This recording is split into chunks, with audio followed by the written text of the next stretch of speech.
Eves.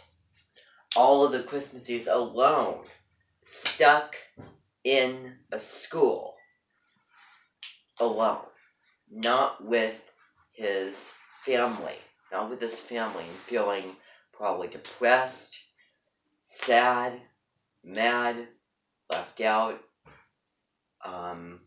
because his father neglected him. His father didn't care. His father didn't think of him, and he, like father, like son, apple doesn't fall far from the tree. So your father's actions,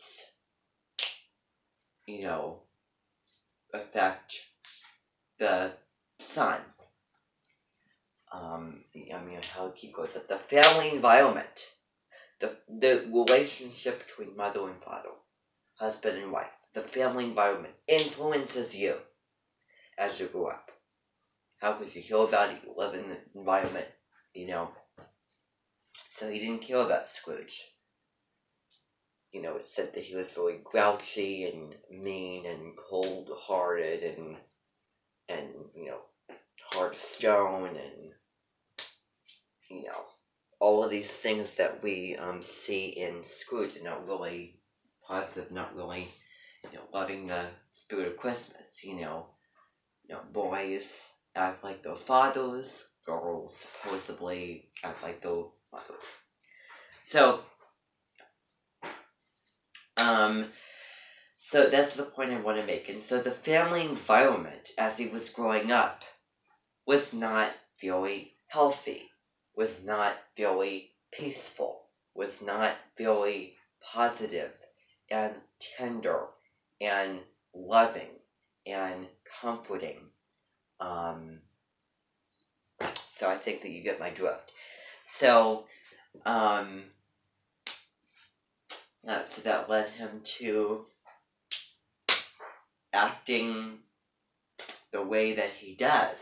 So that can be a load of family complaints. So anyway, let's see here.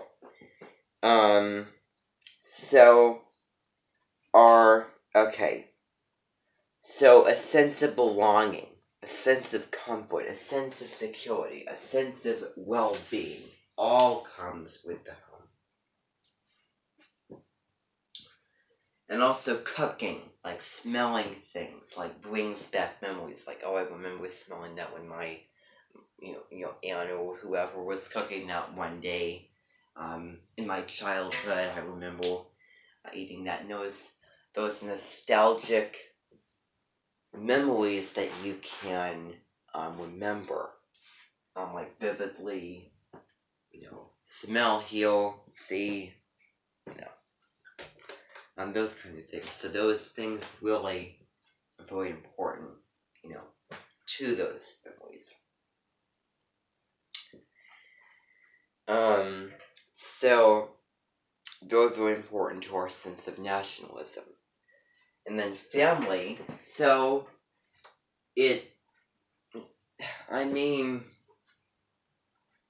nationhood defines the family defines the nationhood, and karma.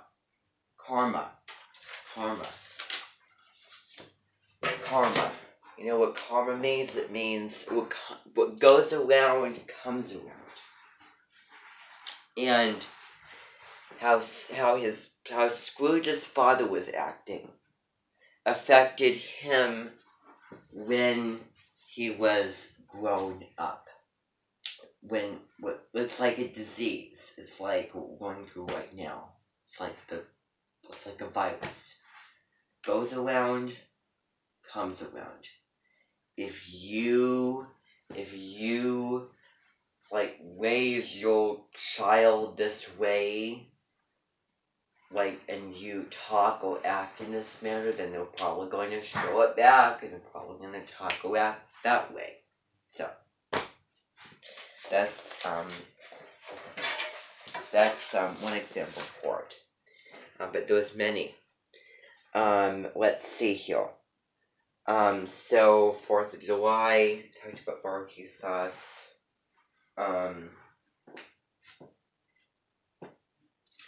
So, again with the family connection and food importance. We talked about the importance of food. It brings us together. And, well, makes us grow and keeps us alive, but,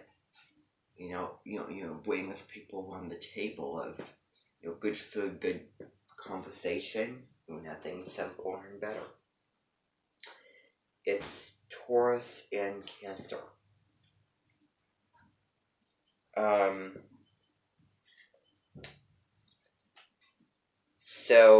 Let's see here.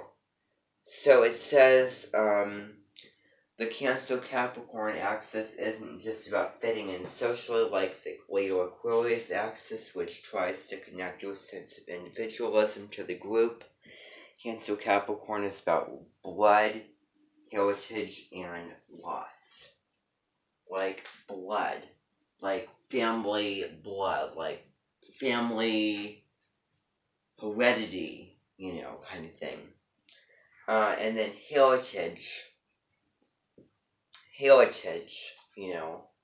not heritage, but heritage, like where your family come from, what ethnicity your family comes from. I know that I have a lot of German in me, and a bit amount of Italian and Welsh as well. And that can also follow with looks. It can also follow with names, maybe even clothes, food, family traditions, family tree, family customs, those types of things. Now, when I say customs, I don't mean an American custom. A custom is a tradition. It is a tradition. Cancer is all about the traditions. It is all about what is comfortable, what is familiar and nostalgic. Let's see. Blood heritage and loss. Feeling loss both emotionally, like someone in your family or a friend or whoever in your life or anywhere dies. And the whole thing about death is loss approached emotionally and also practically, because water and earth, they bond, and they also complement each other.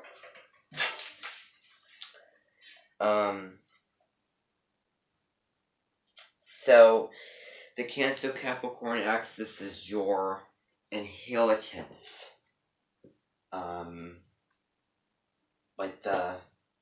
Like the relationship between your family, and also what traits and characteristics and what qualities and what expressions do you have based on your family history, based on your other family members, how they act, come back to you, and also your biology, genetics, and also in genetics, as a little trivial fact, is that it says in your DNA that the child that you probably reject, what your parent that probably is the same gender as you is doing. I probably made that up, but I heard it from, where I heard that from? I heard it from Kristen Bell, who played in Frozen, and she also, her birthday is July 18th, but she played as Anna in Frozen, so she said that because she was acting the movie out, acting as Anna, and then the child wasn't too thrilled about it, didn't care about it, but so yeah. So, biology, nation, like family nation, family unit, country. And you have no choice in the matter. You can't choose what family members you end up with, what family members you have, it just works together. And it's a roller coaster. Life is a roller coaster. There might be times of peace, there might be times of conflict, ups and downs, positives and negatives, memories, functional, dysfunctional, yeah. So, let's see here. So it goes on page 9. Okay, on page 9 is where it continues. Okay, so on page 9, on page 9. So at the very end of page 9, I want you to follow along with me. Okay, and then we'll read a little bit. We'll probably read it's like, I don't know, a couple more pages. I don't know. So, all water signs have to do with death. After all, Pisces symbolic of your own death, is anticipated but never expected. Scorpio, represented those who die within your lifetime, is felt and deeply. Cancer, the sign of those ancestors who have already died and survived in order to make the event of rebirth possible. So I remember it memorized. So I want to overview. So all water signs have to do with emotion and death. Death is one of those aspects, and Scorpio, especially Scorpio's ruling planet Pluto, has to do with death. It's one of those negative things that plague the society. You know, death and destruction. Death and destruction. So, Pisces, all the signs have a particular time of life. Aries is the little kid. And Pisces is the viejo person. The elderly man or woman. You know, waiting for God. If you've ever seen the sitcom Waiting for God, well, sitcom, I don't know if it's a sitcom. It's a British comedy, Waiting for God. The title of that show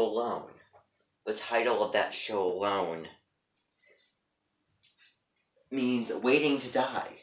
It's another way of saying waiting to die because they're so old and so elderly that they're escaping their imaginations and they're doing music and they're gentle and they're soft, emotional, romantical, doing all those things that they didn't have the strength to do all the things of the other signs anymore. So they go into their fantasies, go into their heads, like emotionally, reading, books about a lot of things, and go to the water. So basically, yeah, the old person. And we will be watching an episode of that. And pay attention to Jane. And I think that there's another character, his name is Harvey, who is like the person who like runs the retirement home, and I would consider him either a Virgo or a Capricorn. I think a Capricorn, so Cancer, Capricorn. So I think that those can be found in the show. So, let's see here. So I talked about that. So very, very close to death at that time of life, and is anticipated, when you're about to, die, at that time of life, you're probably, anticipating it. You're probably, like, expecting it sometime or another, but you really, really don't know. You're just holding on, by a thread to life. You don't know when you're going to go out,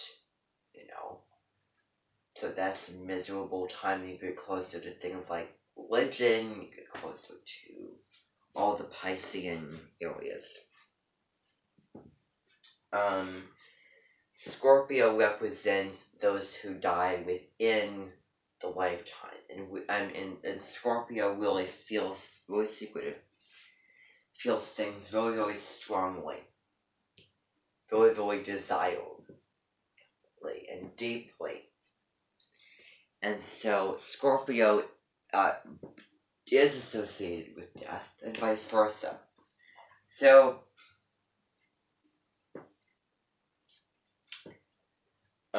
let's see.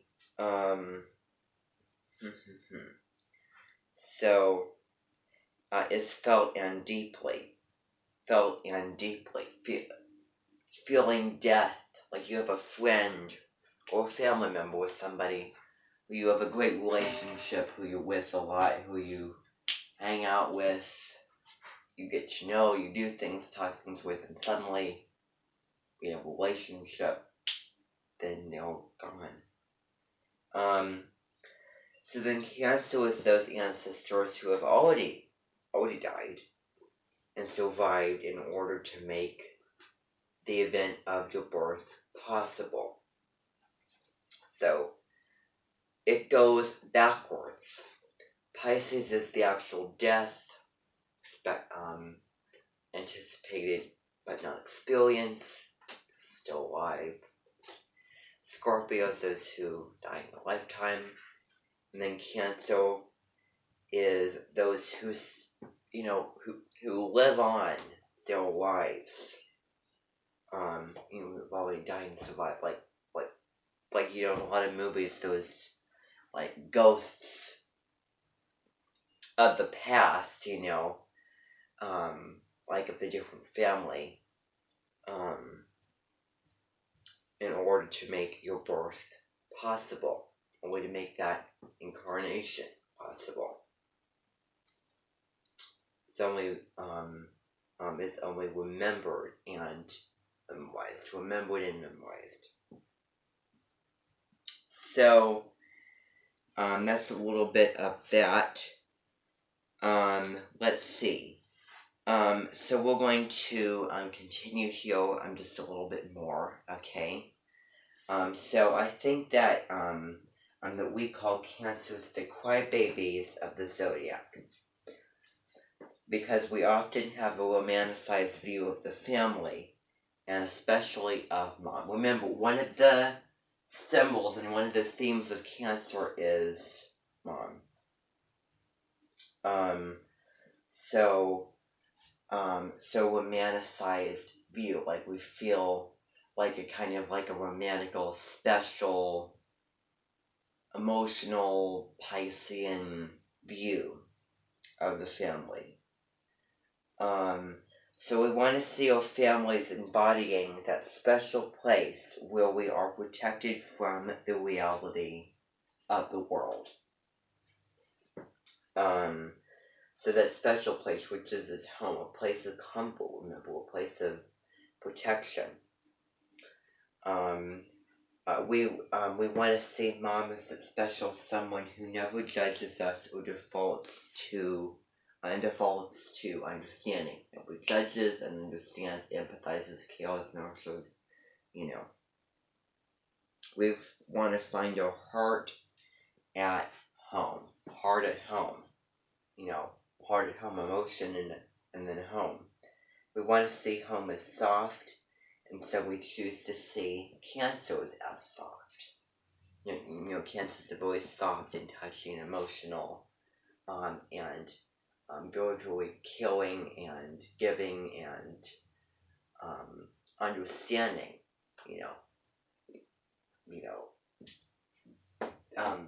One of the symbols we talked about is mom. Getting born and raising and understanding and empathizing with and caring and we want to see home as soft, and so we see Cancer as soft, because Cancer, after all, represents the home, and home is meant to be a very peaceful, emotional, kind place. So now it's going to get into the low roads of home. And we're going to get into the low roads of home and the low roads of Cancer Hill, and then Deb was going to be taking over. So, home is often unyielding. So home often has mothers who don't speak the same language as you. Like there was one family in Super Nanny that I was watching. I think it's kind of emotional. Where the parents were deaf. They couldn't hear. And they communicated through the little sign language. And the children were hearing. The children were healing. And so it's a struggle of relationships, struggle of communication, but I guess they get used to it some way. So we'll probably watch that episode because that's really, really concerning. Mothers who don't speak the same language. Others speak Spanish, others speak English, and so the difficulty of being able to understand and affecting the relationship, affecting the comfort and the real turn to, the real empathy and the real easy relaxation of the home. It's very, very difficult when you have one speaking a language in the say mother speaking a different language, because that creates tensions and conflicts for a lot of reasons here. So mothers who star through their childhoods and will beat you and drag you by the heel if they see you do the same. As I said, goes around, comes around. Someone has a bad childhood, then they act bad. Home is uncles who become monsters in the night, and probably drink or do things. And then home is siblings who want to eat or beat you. Siblings who wants to become the favorite. It makes it more difficult with siblings, and people often, it's not always fair, and the fights and the pickings and the and also it's not, it's taking away from that intimate connection with the child and neglecting the attention on, say, that the original child, having to think of everyone and not that intimate connection with the parents as it should be. So when home often doesn't protect you from reality because it already is reality. Home is often a hard lesson. It is a place that carries the trauma of having survived and the remembrance of death. So that's it for today. We'll probably look at more tomorrow or later today. But so I'm going to have Deborah take over. Thank you very much.